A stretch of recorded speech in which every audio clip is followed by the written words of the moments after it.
The field of stem cell research has completely changed the medical landscape, and I believe that it is called to change the way that we view medicine, the way that we practice medicine, the way that we view health and wellness, and even our understanding of disease formation. When we talk about stem cells, most of the time we talk about, if you go in the news, you go on the internet, we talk about the isolation of stem cells from a source, which could be the umbilical cord, it can be the bone marrow, it can be the blood, it can be fat tissue, it can be the dental pulp. These are all sources of stem cells. Then we multiply them in the lab, we transform them, we manipulate them in the lab, or sometimes not. Sometimes we just extract them, and then we re-inject them in the bloodstream. So all that we do is that we increase the number of stem cells in circulation with the general concept that these stem cells really have an amazing potential to help the body repair. But to me, the most important question in all of this is that if stem cells, if adult stem cells have such a potential to improve health, then what is their role in the body? Because they are already in our bone marrow, they are in the blood, they are in the fat tissue, they are already there. So what are they doing to begin with before we touch them and before we do anything to them? And I think that when we understand them, we understand what stem cells are doing in the body, I think that this is what is really opening the door to a completely novel way of looking at medicine, health and wellness, and even disease formation. What we know today, 15 years after the beginning of this whole adventure in stem cell research, is that stem cells truly constitute the natural repair system of the body. Whenever there is an injury or a problem in a tissue, this tissue will release compounds that will go to the bone marrow and will trigger the release of stem cells from the bone marrow. After 2-3 days, the number of stem cells in the bloodstream will increase anywhere between 3 to 10 times. Then as these stem cells are circulating, they don't know what tissue is in need of repair.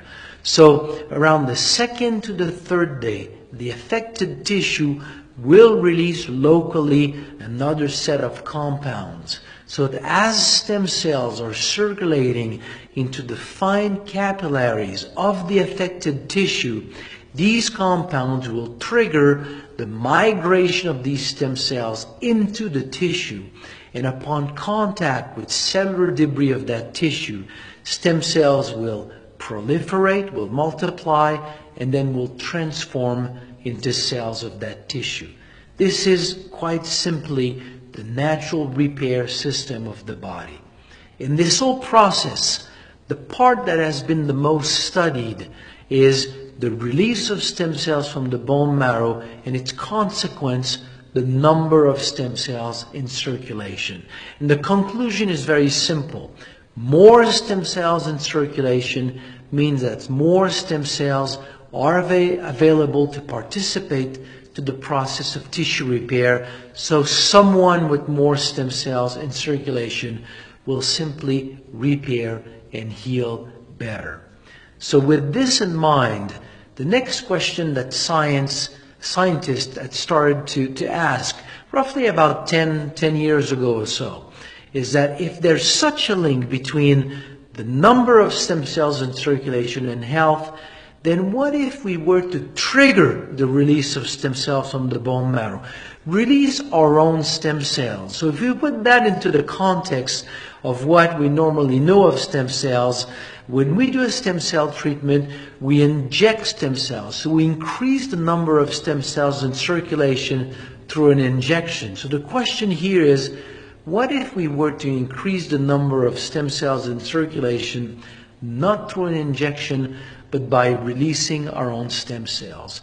And that is really the field of research where I have done most of my work, which is through plants that we have discovered, plants that trigger the release of stem cells from the bone marrow. So what if we were to release our own stem cells and study the impact of this on the course of various diseases? And now this work has been done by many scientific teams worldwide, and the data is very clear. If we can trigger the release of our own stem cells and significantly increase the number of circulating stem cells every day, then we can really change the course of various problems like diabetes, lung disease, kidney disease, liver degeneration, heart disease, even diseases of the nervous system, Parkinson's, spinal cord lesions, for example. Releasing our own stem cells can have a very significant impact on the development of these diseases. Now, to me, what is the most important is what has emerged from all that science that we have not necessarily looked at in much detail. When we do medical research, most of the time we study diseases, we don't study health. But out of all these studies is emerging something, which is the fact that while we have this repair system in the body, meaning stem cells being released and migrating in tissues that are in need of repair, the same system exists without the presence of an injury. To a lesser extent, but every day of our lives, stem cells leave the bloodstream, migrate in various tissues in the body, and are responsible for the day-to-day renewal, repair, maintenance of tissues. So there's a phenomenon that is emerging which, when you think about it, is so obvious. We don't think about it this way, but it's so obvious. Every single disease is linked to cellular loss. You lose cells making insulin, it's diabetes. You lose cells making dopamine in the brain, you have Parkinson. If you lose cells making T3, T4 in your thyroid gland, you have hypothyroidism. If you lose cells in your macula, in your retina, you have macular degeneration. Every single disease is caused by the loss of a type of cells. So we lose cells like this every day. So we have this general concept that the development of disease is this slow decline over time as we lose cells in various tissues. But the new science on stem cells is telling us that we lose cells much more rapidly than we think, but we renew the tissues also very rapidly. So we lose health not because we lose cells. We lose health because we lose the balance between cellular loss and tissue renewal. So it is when we have a decline in the number of stem cells in circulation with age that our ability to repair and renew tissue declines, so cellular loss gains ground. And this has been clearly shown in many studies where scientists have counted the number of stem cells in the bloodstream of people who have developed various degenerative diseases like heart disease, diabetes, erectile dysfunction, atherosclerosis, arthritis, and so on. And then they have compared the number of stem cells in the blood circulation of these people with the number of stem cells in the blood circulation of healthy people. And across the board, the average is that we have roughly a little bit less than half the number of stem cells in the bloodstream of people who have developed various degenerative diseases. So there's a direct link here. Forget diseases. There's a direct link with the number of stem cells in the bloodstream and the ability of the body to maintain its organ and tissues, replace the cells that are being lost in order to help the body maintain optimal health. And it is with this in mind that it's really creating a novel understanding of health and wellness. Because the best of what medicine can offer today is preventive medicine. But we cannot reach optimal health just by preventing medicine. It's almost like saying, let's try to become rich by preventing poverty. You don't become rich by preventing poverty. You need to have a strategy for wealth. And it's the same thing here.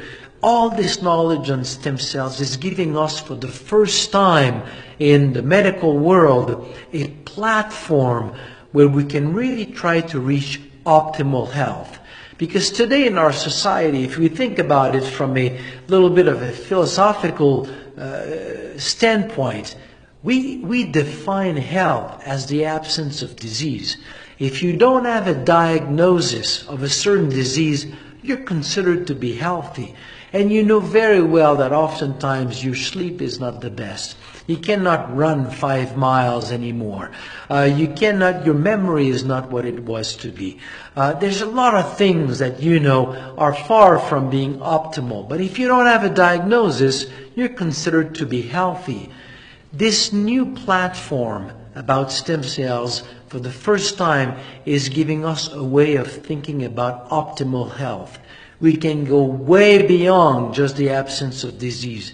We can give the body its own system, its own edge, by supporting its own system of repair and renewal. We can help the body reach optimal health. And to me, that is the future of medicine. Finding ways to support the natural role of stem cells in the body to help the body function optimally.